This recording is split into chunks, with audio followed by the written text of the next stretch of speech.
Hello बच्चों, तो आज हम जो टॉपिक कवर करेंगे, ये बहुत ही इम्पोर्टेंट टॉपिक है। तो ये टॉपिक है कि और एक सब्जेक्ट भी है कि what is agricultural science? Agricultural science होता क्या है? तो इस इस दोनों टर्म को डिफाइन करने से पहले हम इसका हिस्ट्री देखते हैं। इसका हिस्ट्री क्या है? तो हिस्ट्री यूँ है कि 11,500 साल पहले हमारे पूर्वज यानी कि हमारे एंसेस्टर ने एग्रीकल्चर स्टार्टिंग करा था। तो उससे पहले क्या करते थे? क्या बिना खाए सो जाते थे? बिल्कुल नहीं, वो लायन डाइट पे रहते थे, यानी कि वो जो मीट कंज़्यूम ज़्यादा करते थे और कभी-कभी वाइल्ड प्लांट्स भी खा लेते थे। वाइल्ड प्लांट्स वो होते हैं जो सेल्फ मेंटेनिंग प्लांट हो, यानी कि उसने खुद उगा हो और उसको किसी ने मेंटेन नहीं किया हो, उसको वो लोग खाते थे और अपना ज़िंदगी गुज़ारा करते थे। लेकिन फिर हुआ क्या कि इन्हें आइडिया आया, तो इन्होंने स्टार्ट किया एग्रीकल्चर का। धीरे-धीरे, धीरे-धीरे पूरे अर्थ में फैलता गया। तो 2000 साल पहले अगर बैक टू 2000 साल पहले जाएँ हम, तो ये पूरे प्लैनेट अर्थ में सबको पता चल गया कि फार्मिंग क्या होती है और ये फार्मिंग करने लगे और इसको अपना एक मेन सस्टेनेंस चीज़ बना ली। इन पे ये डिपेंड रहने लगे। तो ये थी एग्रीकल्चर की एग्रीकल्चर साइंस की हिस्ट्री। साइंस तो नहीं कहेंगे, हम सिर्फ एग्रीकल्चर की बात कर रहे थे, तो इसका हिस्ट्री था। अब एग्रीकल्चर साइंस क्या है?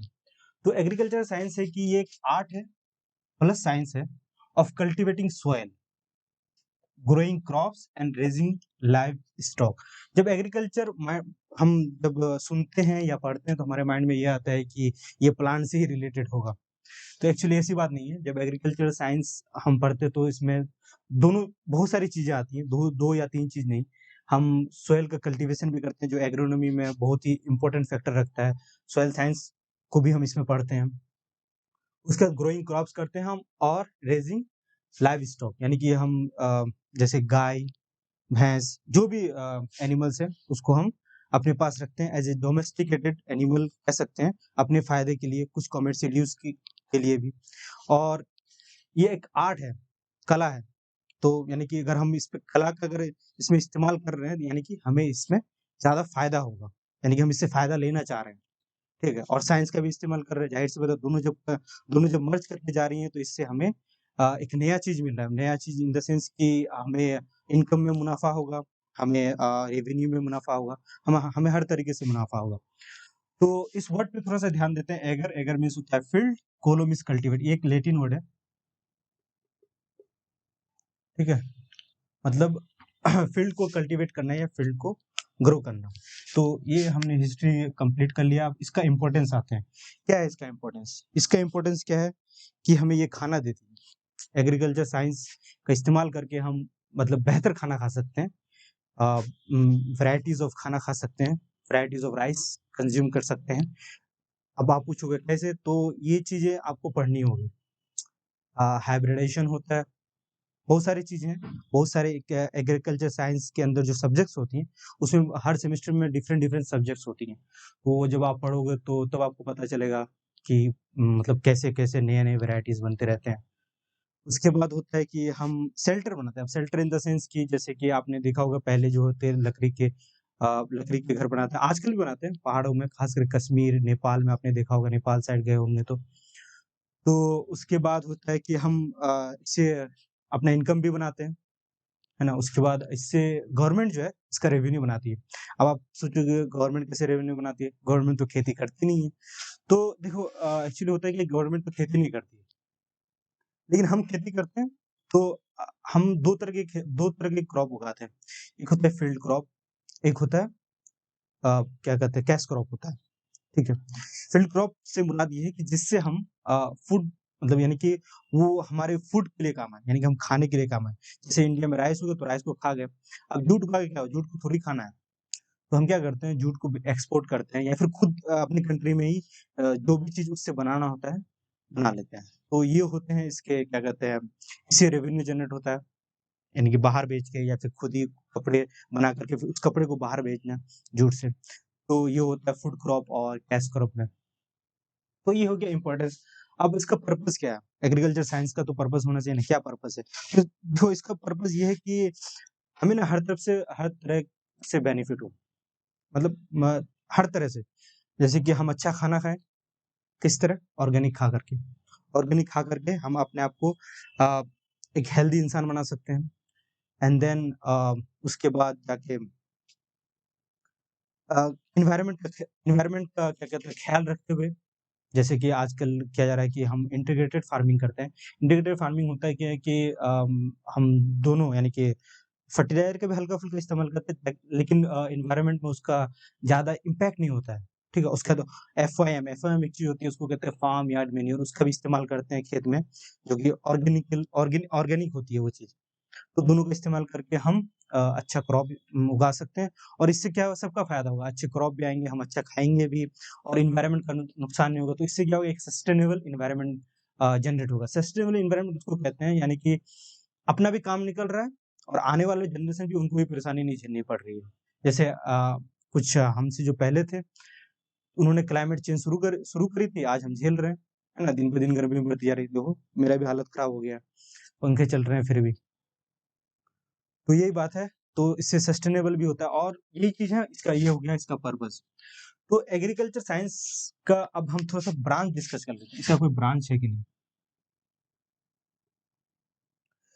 बहुत सारे ब्रांच है इसके, लेकिन कुछ मेन ब्रांच पढ़ाई जाती हैं।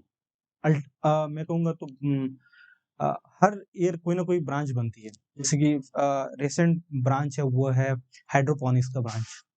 आपने सुना होगा जैसे कि हाइड्रोपोनिक्स में होता है क्या है कि हम पानी में ही पानी का इस्तेमाल सिर्फ़ करते हैं, सॉइल का इस्तेमाल नहीं करते हैं। लेकिन इसमें मछली भी दे रहे हैं, ठीक है? और यहाँ पर क्या कहते हैं वेजीज़ भी उगा रहे हैं। तो हमारा दोनों काम हो रहा है, ठीक है? ये रिसेंट ब्रांच कह सकते हैं हम इसको। और मेन जो ब्रांच है जैसे कि सॉइल साइंस हो गया, हॉर्टिकल्चर हो गया, फ्लोरिकल्चर हो गया, एग्रोनॉमी हो गया। तो अगर आप बीएससी में एडमिशन लोगे तो आपको इस तरह के ब्रांच लेने का आपको मौका मिलेगा, ठीक है? और आपको ये भी मिलेगा कि आप सिर्फ़ agriculture science low, BSc in agriculture science. तो इसमें क्या होगा कि आपको ये सारी चीज़ें पढ़ाई जाएँगी। ये आप सारी चीज़ इसमें पढ़ लोगे। हर सेमेस्टर में आपको मिलेगा हर डिफरेंट सेमेस्टर में डिफरेंट आपको सब्जेक्ट मिलेंगे या फिर आप किसी स्पेसिफिक पे आप ग्रेजुएट कर सकते हो। तो इसके ये ब्रांच हो गए। तो ये 4 ब्रांच सिर्फ़ नहीं है, बहुत सारे ब्रांच हैं, बहुत ही ज़्यादा ब्रांच है। मैं आपको ये बता दूँ कि एग्रीकल्चर फिलॉसफी भी होती है। आप सोचोगे फिलॉसफी का क्या काम है इसमें? होती है पर उसमें रूरल फिलॉसफी को हम पढ़ते हैं। उसमें हम क्या कहते हैं फार्मर का माइंडसेट पढ़ते हैं, तो वो भी एक सब्जेक्ट है। फिलॉसफी हो गया, साइकोलॉजी भी पढ़ते हैं, इकोनॉमिक्स भी पढ़ते हैं, इवन कि फिज़िक्स भी पढ़ते हैं। तो बहुत सारे ब्रांचेज़ हैं, लेकिन जो क्या यूनिवर्सिटी जो प्रोवाइड करती है या फिर आप इंडिया में बहुत कम यूनिवर्सिटी हो जो सारे ब्रांचेज़ प्रोवाइड करती है। कुछ-कुछ बहुत सारे तो सिर्फ़ एक ही ब्रांच प्रोवाइड करती है। बाहर में और अलग ब्रांच प्रोवाइड करती है। अब ऐसा भी होता है कि आप बीएससी में कुछ ब्रांच आपको मिलेंगे ही नहीं, डायरेक्ट मास्टर्स में जाके मिलेंगे। तो ये ब्रांच की बात हो गई। तो फाइनली ये इसको मैं सम अप करना चाहूँगा कि ये एक साइंस है प्लस ये एक आर्ट है। हम ज़मीन का भी ज़मीन में भी अपना दिमाग लगा रहे हैं, एनिमल में भी लगा रहे हैं, प्लांट में भी लगा रहे हैं। इन तीनों को मिला कर के हम एग्रीकल्चर साइंस कर रहे हैं। क्यों दिमाग लगा रहे हैं? दिमाग इसलिए लगा रहे हैं ताकि हम उससे फ़ायदा उठा सकें हर तरीके से, हर तरीके से।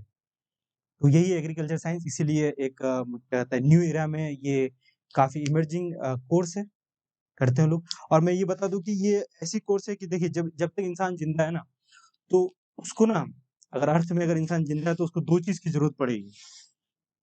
पहली चीज़ है फूड। अब फूड में मैं एयर वगैरह को इंक्लूड नहीं कर रहा हूँ, एयर भी नेसेसरी है, वाटर भी नेसेसरी है। दूसरा है मेडिसिन, ये दोनों चीज़ ज़रूरत है।